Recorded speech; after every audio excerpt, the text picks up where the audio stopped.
The Leaders Without Borders Development Center. The Africa Dubai Investment Business Summit 2021. Thank you, Dr. Grace. Good morning, everyone. I'm Suzette Salandi. I am your moderator for this morning. And I'm pleased to present our panel speakers today. Our topic is Bridge Building for Emerging Entrepreneurs, highlighting the challenges and issues around startups globally. I'd now like to invite our first panelist, Ms. Marlene Murphy. She's an entrepreneur and social leader, the president of Philippines Partnership Center. Our next panel member is His Excellency Ambassador Chick Keita, president of the Open Business Africa Bridge Foundation.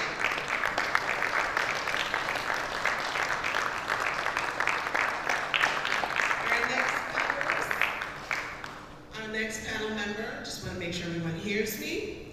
Our next panel member is Dr. Al Shamsi, first female Emirati aircraft engineer and CEO of Learn to Live.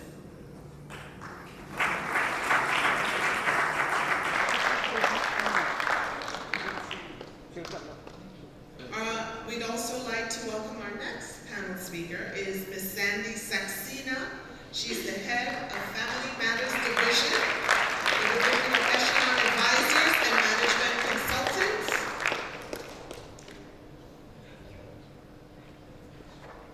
I'd love to invite Ms. Shireen Hunter, our next speaker, CEO of the Hunter Group, South Africa. Joining us on the panel as well is Her Excellency Eunice Lepenge, President, Pan-African Women's Organization. Welcome again.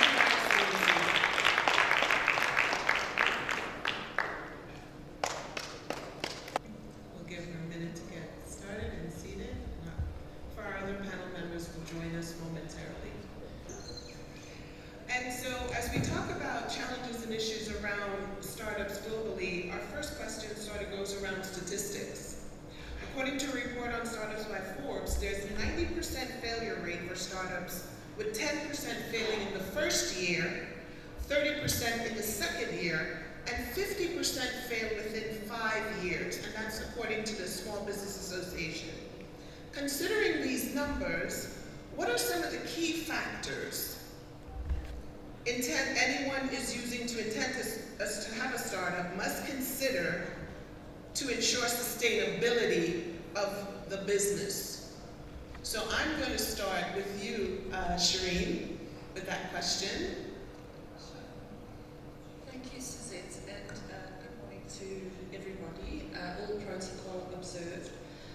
I was thinking about the question because I'm not entirely sure how to answer it. I come with 2 points of view. One is that I'm obviously the 10% that didn't give up in the first 5 years. And that has been a lot of work. And the second is that my business is actually directed at consulting to and navigating startups through the first 5 years. So I've had the privilege of probably consulting to over 350 companies, starting up over a period of 7 years that I've been in business as an entrepreneur, and really getting a really good understanding of what it is that is the failure rate. And I think it hinges on 2 things, 2 P's if I could put it in that way. The one is partnership. So many people go into new businesses without the right partners. They really do try to do it alone, or they onboard the wrong partners in their business, and they don't share the same values. And then I think the second is patience. I think with startups, it is a process, it is a journey, and it does take time. And as the numbers demonstrate through Forbes, as time goes on, people fall by the wayside, and that speaks to endurance. People don't see it through past those 5 years. We have the peaks and the troughs and the peaks and the troughs, and in the first year they're quite resilient, and the second year quite resilient. And then I think as the resources start to lean out, they fall off the wagon. So I definitely would put it down to those 2 things, partnerships and patience. I like that. In terms of sustainability, other key factors, I'm going to ask Her Excellency Ms. Lepenge on your perspective on factors that give sustainability for startups. We heard partnership and patience. What can you add to that?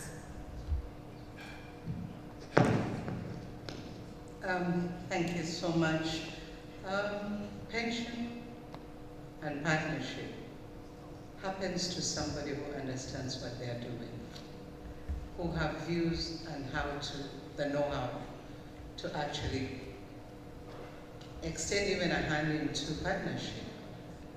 Because pension is the retirement that actually I mentioned a few minutes ago. So I think it's very, very important to create awareness, educate, skill, share the information, any necessary information that there is, even before you think of capital. Because everybody normally talks about capital. Financial capital should find a firm foundation of knowledge to be able to implement and put that capital into good use. So I would highly stress creating of awareness, educating, training, skilling, and then exposure. All together bundled.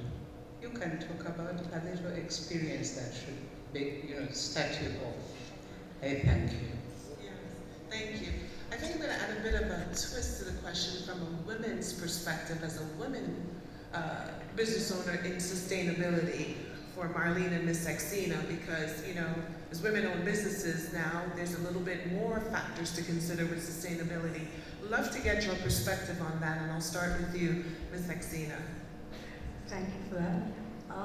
I have a background in personal finance, and the company that I have, my family company, does corporate law and corporate finance. So keeping that in mind, we do come across a lot of cases where businesses fail and they end up in legal problems. So my sincere advice to anybody looking to start is in-depth research. So marketing versus facts. So obviously you want to attract people to come and invest and become partners and whatever, but what needs to be done is to understand the laws of foreign ownership, banking rules, repatriation of funds, minimum initial investments, accountability and performance. Those things need to be looked into depth before you make a commitment, because that involves then responsibilities and a lot of money. Thank you. Marlene. Thank you, Suzette. Good morning, everyone. Leaders, Your Excellencies, Your Highnesses. I would like to start by thanking our great host for today, the Leaders Without Borders Development Center, and the Power Team, Dr. Ino Praise and Dr. Hilary Imo, and the rest of the team, and especially to you all for being here today. It is also with great pleasure and with great honor to thank the patron, His Highness Ahmed bin Faisal Al Qasimi, and the chairman of His Royal Office, His Excellency Thomas Zelensky. And it's a great honor to be here sharing with these wonderful women on this panel discussion about bridge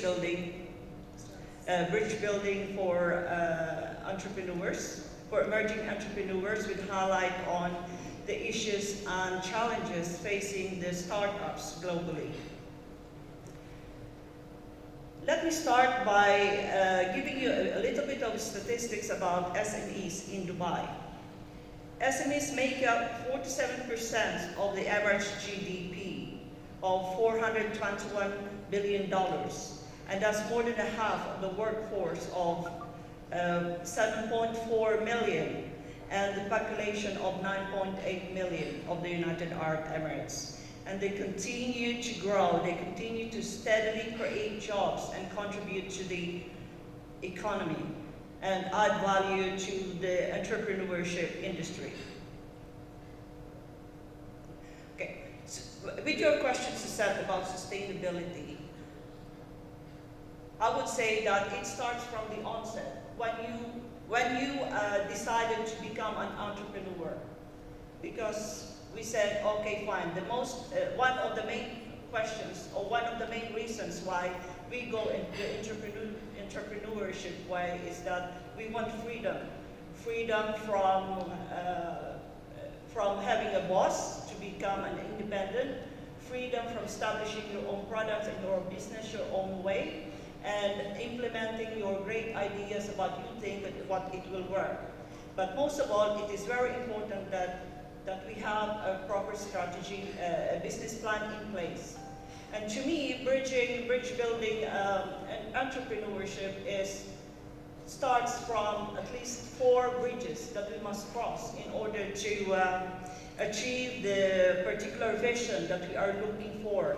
We are looking for about freedom through entrepreneurship. The first bridge would be, in my opinion, would be viability. Will this business work? The second bridge would be scalability. Will this business grow? The third one would be business autonomy.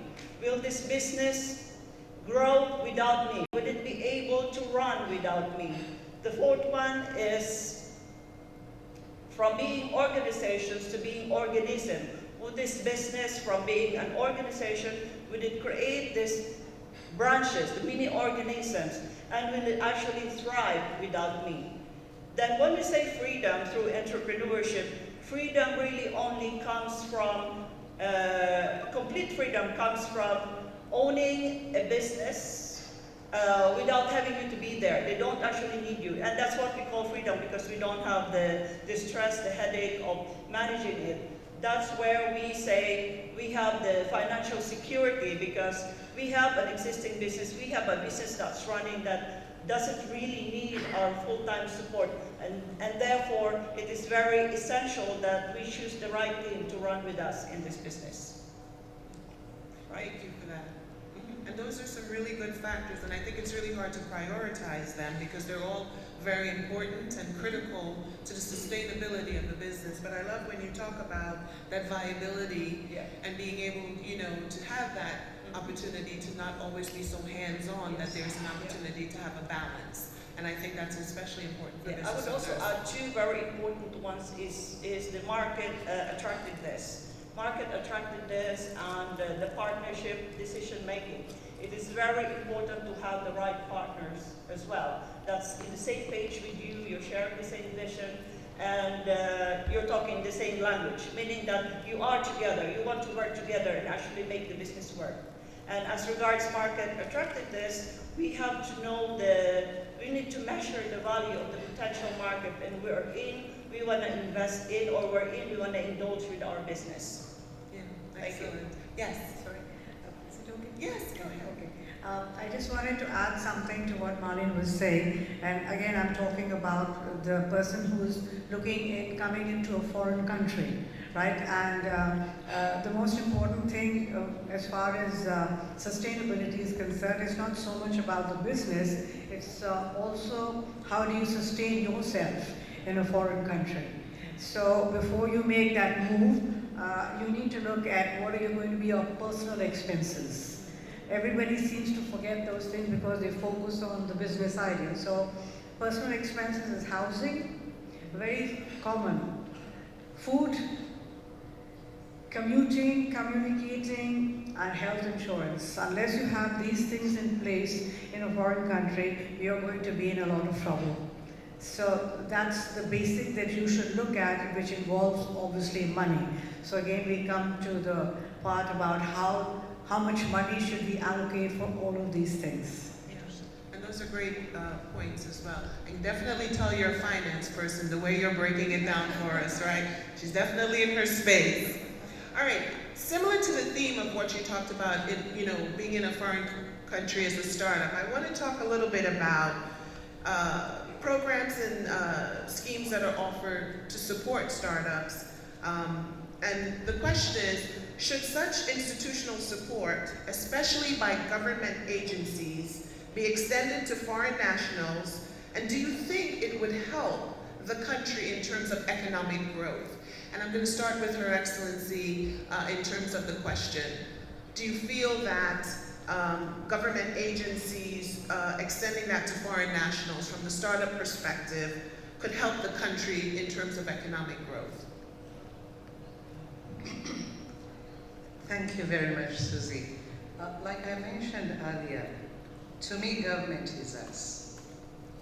You don't need to work in government to support the process, to identify the right thing.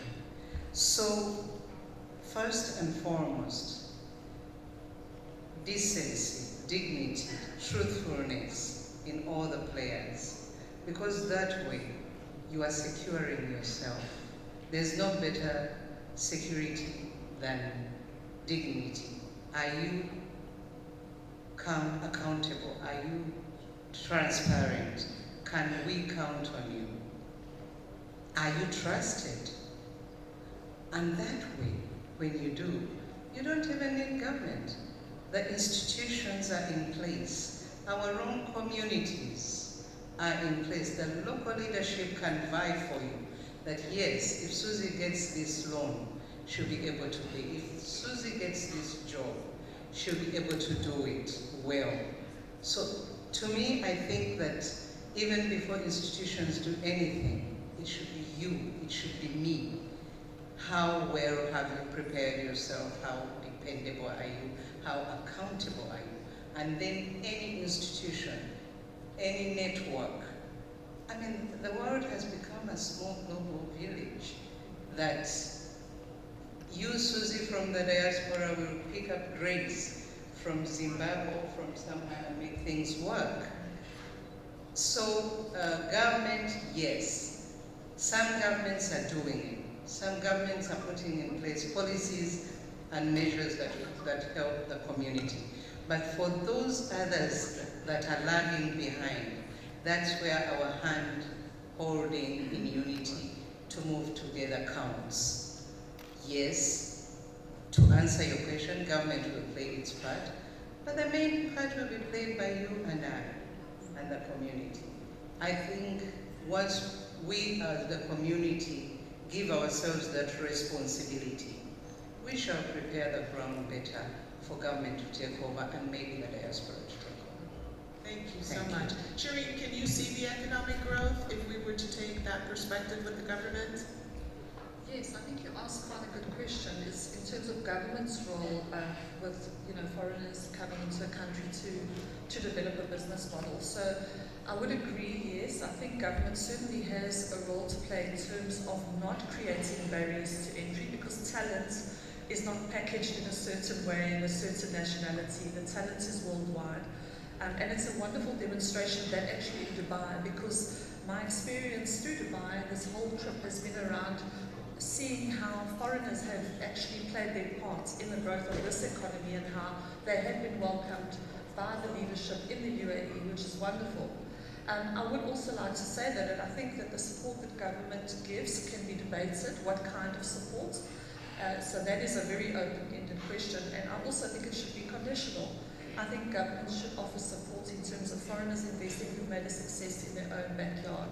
So I think when you come and you extend your success to another country, you should be a credible person who has a good track record to do that. So I don't think it's as simple as a blanket policy saying yes we do or no we don't. I think evaluating who those people are and obviously bringing them in should be conditional to protect the government itself. Well, I see my numbers lady over here. I know you can give me some perspective on that, right? In terms of where you would see the growth from an economic standpoint, if we were to allow the government to implement some programs for foreigners who are coming into the country. So I'm looking at you, my numbers lady. I've renamed you the numbers lady. Well, when we talk about governments, I always say charity begins at home. So governments should be looking towards providing opportunities to their people to start with. Now, we all know that governments are into policies and we have politics, and we have bureaucracy. But for these programs to work effectively for the people in the country to start with, I think the bureaucracy needs to be simplified, and there should be a partnership between the government-sponsored programs with the private sector, because they are the ones who run the businesses, they are the ones who know what is needed, how it's to be done, because it's nice to have a program, but if you cannot implement it, it's a waste of time and money.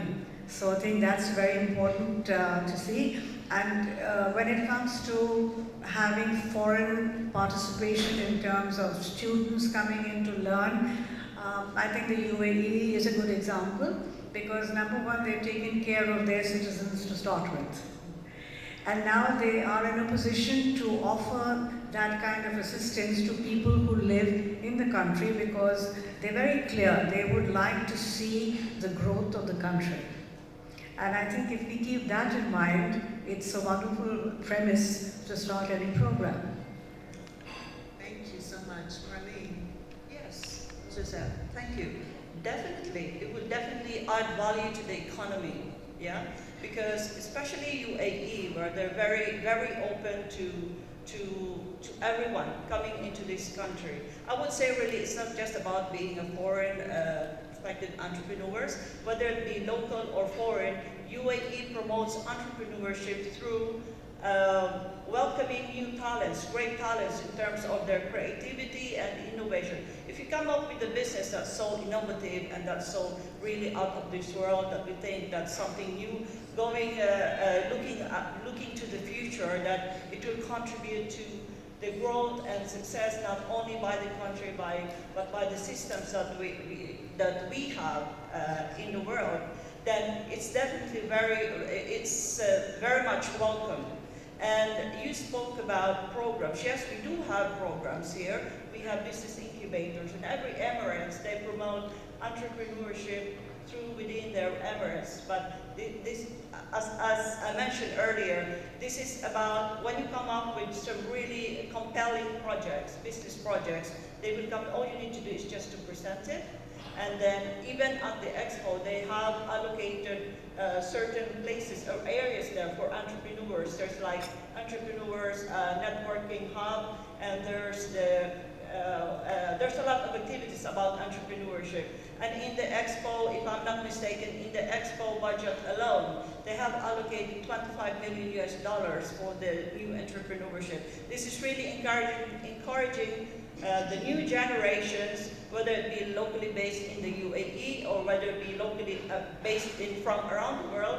You just need to come up with a brilliant idea, carefully prepared and well thought of. And we have a lot of offices, from being the private offices of the sheikhs to holding companies, investment companies, that you just need to know how to connect with them and then find the right network wherein you can share your ideas. Yeah. Thank you so much. Yes, you wanted to add something? I just wanted to add to what Marlene is saying. The UAE has made a very big effort to master the incubation programs, the things for innovation and all of those. And I think one of the most important things that we could do from this conference, and people going back to their home countries, is to take those ideas and to research them and to see how they could implement those ideas and principles in their own communities. Because instead of reinventing the wheel, we just make it a little more efficient to meet the local requirements of whichever country we come from. Yeah, thank you. Yeah. Your Excellency. Yes, just to add to what my sister said, and that is why at the Pan-African Women, we focus on individual participation, personal responsibility and commitment. While governments may put good policies in place, are you playing it well? Are you playing your part? How responsible are you? Because, for example, the African Union is the hub for the African continent and member states. The policies are resolved high up from there, and they are supposed to be nationalized, trickling down. And it will surprise you that I will find, for example, just an example, Zimbabwe performing, and you might find Tanzania not performing. Yet they're the same policies. They have been shared and resolved and signed by the heads of states. And it is the government, right from the ambassadors to trickle down, to domesticate it. But you find these gaps in different countries. That is why we go back to the masses, you and I. What are we doing? Are we doing it right? Are we responsible? Are we committed? Are we beating the time? Are we walking the talk? So let us focus a lot on us as the people, because at the end of the day, we make the institutions, we make the governments, we make the policies. Let's implement them right. Thank you for that. So we've gotten the incubation, the innovation, all the great ingredients to make it run well, but let's talk a little bit about the watch outs, right? When floating a startup in a foreign country, and Marlene, I'll start with you in terms of the lookouts, the watch outs, with regards to those items. Okay, when you're entering a new market, it's a standard practice to know the market, know your business well. Does your business fit within it? Do you have a market for your business in a particular country? And also you have to consider the social aspects, the legal aspects, and the local regulation, as well as the culture of the country. Because it is when you know all these factors before you start up with it, it will be part of your overall total business planning. And in terms of financial, I would advise that if you want to start a business or a startup, do not start just by getting a license. Okay, so you need to have a plan whereby it can sustain your business. You need to have a budget of at least for the first 6 months to 1 year in which you will operate your business. Because a lot of, not a lot, but some of the failures that we find out is that, okay, fine, I'm in this country, I want to start up a business, without thinking deeper that business is not only acquiring a business license. It is the overall, your plan, everything, and also your passion to do it, because you need to be committed in order to succeed. And financial management is very important. Of course, access to capital. If you don't have, you need to source that out. You need to connect, whereby you need those people, those capitalists, venture capitalists in your network that support you if you want to start a business. And going back to what I said, okay, fine, and you don't have to start big, you know, you start small and grow big. And that's just a simple principle that we must apply. What I'm trying to say is, when you start a business, don't think about getting a big office straight away, getting so many employees straight away to run your business. Because there are some other ways. For example, outsource some of your services to those freelancers that we have in the market. Or collaborate with the relevant companies that's doing the same services as you are. So you start up with very economical capital that can sustain you for the first 6 to 1 year. And also, in terms of setting up an office, you don't need to rent an office straight away. We have a lot of business setup companies here whereby they will sell you it as a package with a virtual office or a physical office, and that will really, really save you a lot of money when starting your business. Because obviously, if you are new in the country, you first have to build your network and know the market, especially the industry that you are going to enter in.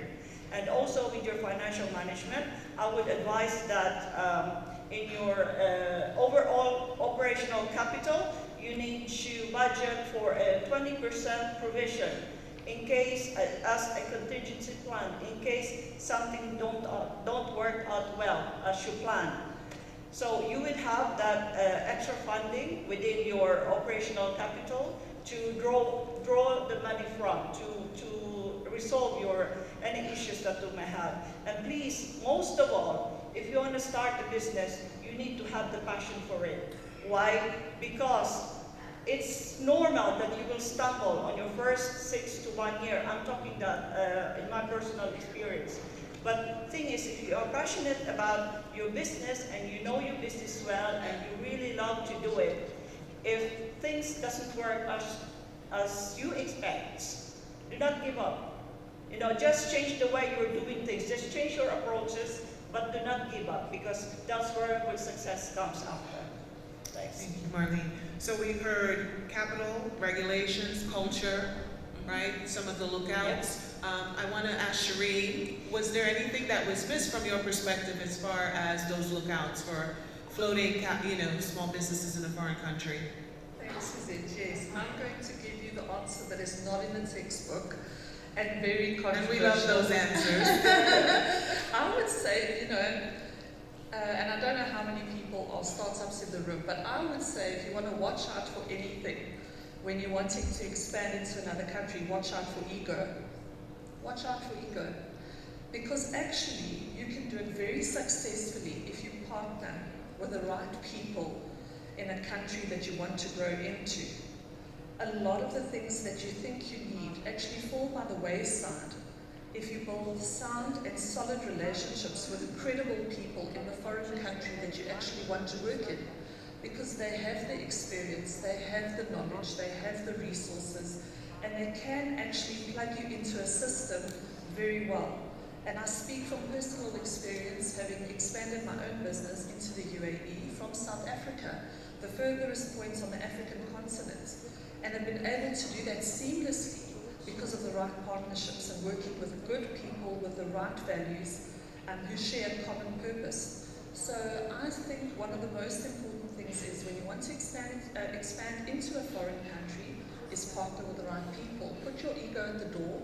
Don't try to do it on your own. Don't think that you know it all, and really lean into the people that are there to help you, that want to welcome you and that do want to work with you. I love it. Start with ego first before anything. Love it. Yes. I want to get to this last question because I think it's so important as we begin to close. And I ask each of you to just give a 1 or 2 minute response to it, but it's so important. So, what can we as a business community and in this summit do to support brilliant businesses and startups to make them viable businesses? And I'm going to start with Her Excellency in terms of that question. And we say we, yes. What can we do as a business community and in this summit to support brilliant businesses and startups to make them viable businesses?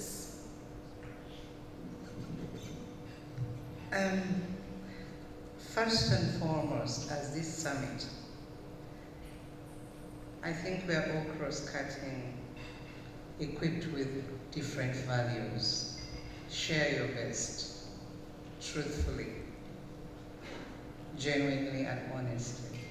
Share your best. We can create a small village here and a impactful embassy whereby each one, I think from here we are all going to go with a wider spectrum of network. Because if we talk about the diaspora, remember that Susie is there. If we talk about Zimbabwe, we all have each other here. So in order to start up or to bridge our startups, the entrepreneurs in that sense, let's offer ourselves to offer the best that we have, to support each other. Share the information if you have it. Capital, if it's available, like we had different organizations here were saying, we can fund this, we can fund that. And just an effort. Apparently, that is very true of the Pan-African women. Because we go from the grassroots to the top. And if there is anything we can do to help, we shall. This summit is introducing us to get more serious into business and entrepreneurship, and we'll do the best. So basically, I think the best that we can do is to offer the best that we have. Thank you so much. Cherie. Well, I think the summit has been an amazing opportunity to start off with. So I just want to commend everybody for showing up, because essentially that is the first step towards supporting entrepreneurs and business in Africa. So thank you for that. I think the second thing is really to walk away with the idea that we can build long-term sustainable relationships, because at best what we've had in the last 48 hours is simply a touch point. And unfortunately, touch points is not enough. You have to build the relationship after the event. And so if I could encourage people today, I would just say that. We don't have to connect with everyone in the room, but if you have 3 or 4 great quality touch points and you pursue it with the right intent, I think we'll go a long way between this conference and the next. Thank you so much, Ms. Maxina. All right, so here's my take. There has to be a master plan that can be drawn up that will, first of all, identify and then create an international platform. Number 1, the core objectives: leadership, competence, expertise, business model. Then you come to the stakeholders: government, private sector, educational institutions, startup labs with proven track records. And in that, the objectives are mentors from the business community, professional advisors, example lawyers, mentors for personal focus, clearing the clutter to help you truly engage with what's on the inside, to show up what's on the outside of your business, networking and opening doors. If we keep that in mind, we'd have a great international platform. And Marlene. So for me, so simple. Reach out, and for everyone that we have in this room, we say reach out, connect, be sincere when you want to help, and be sincere of your support. If you want to support, not wanna, but you have to support. If someone reach out to you, please do support them as much as you can, and be kind enough. And most of all, stay connected. And that's how we progress, by staying connected and staying updated of what everyone is doing. And if you met someone that you think is valuable or that can help you with your vision and your mission to establish a business, stay connected with those people. Thank you. Well, I want to thank this amazing panel. Thank you so much. Please, can you give our panel members a round of applause? Thank you so much. The Leaders Without Borders Development Center